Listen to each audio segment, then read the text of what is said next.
My name is Idi Saka. I come from Ghana, and I am a professional dancer, and I have a program called Soro Bindi, which is a performance that kind of introduces kids to Ghanaian culture through music, dance, and storytelling, and I do it with young audiences. It gives me pleasure more than anything to perform on stage. I'm also a teacher, but I enjoy performing better than I like to teach. I was very fortunate to go through a program in Ghana, through the University of Ghana, to gain my first degree in dance, and then I continued with it to do my master's. And when I was here, I realized that there was the need for, to kind of introduce kids to the Ghanaian culture, and for that matter, African culture and way of life, because I think the media in the West kind of portrays Africa in one way, as a continent of maybe poverty, of misery, of hunger and disease. And for me, I think we have also good things to share with the world. And so I decided to use my art form, what I am good at, to kind of introduce the good aspects of Ghanaian culture to kids in the States.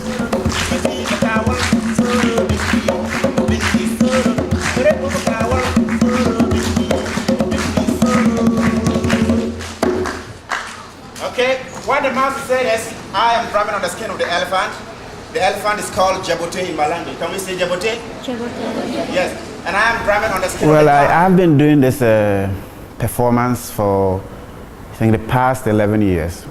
I have done it when I lived in Israel, and also in California, and now I'm doing it in Connecticut. In Connecticut, I've had, after performances, kids will come to me, and most of the time, most kids are interested in asking me questions about how I carry stuff on my head, because that is very fascinating to them. And for me, I think it is just a way of saying, kind of embracing the difference in cultures, right? They see something that is different, and they get interested, and so they want to find out more about it. Now, I have had other instances, a classical example is when I was doing this performance in Israel. It was not in the States, but still very unique. There was this black student who came to me after the performance, and he said, I was blown away by the performance, and also I gave him some kind of confidence to kind of embrace his identity, because he is an Ethiopian Jew, and he was feeling, I think, very unsafe in the school. And so for a black guy to come and do a performance that the whole school was very proud of and everyone was celebrating it, and it kind of gave him that kind of confidence to be proud of who he is. And so he came to me and he embraced me. And actually, after the performance, I went home, and then after 2 days, I got a phone call from the principal of the school, because the guy had requested that if I could come and teach classes with his class, And so I accepted it, and then I went, and we had a very good bond, because he is a very talented musician, and I trained him to drum, and we had a huge performance at the end of the year, and it was a real success. Artists are very fortunate to have an organization like Young Audiences, and also the schools, because I think they are doing a great job by the fact that they kind of are a center for excellence in the arts, and so they choose performances based on the quality of the artists and what they are offering to the schools.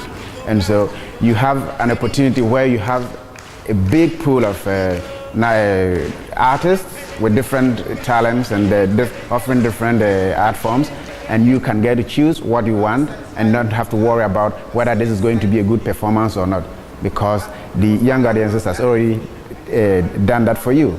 And so whatever performance you're choosing based on out of the pool, you can be sure that it's a quality performance.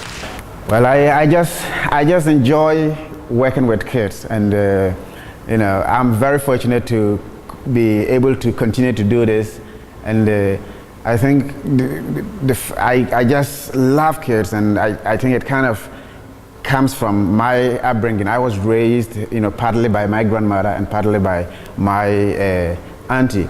And when I lived with my auntie, I took care of all her kids. When they were born, I would put them on my back. I would feed them. I would, you know, clothe them. I would take them to school and everything. And so I have that kind of special bond with kids.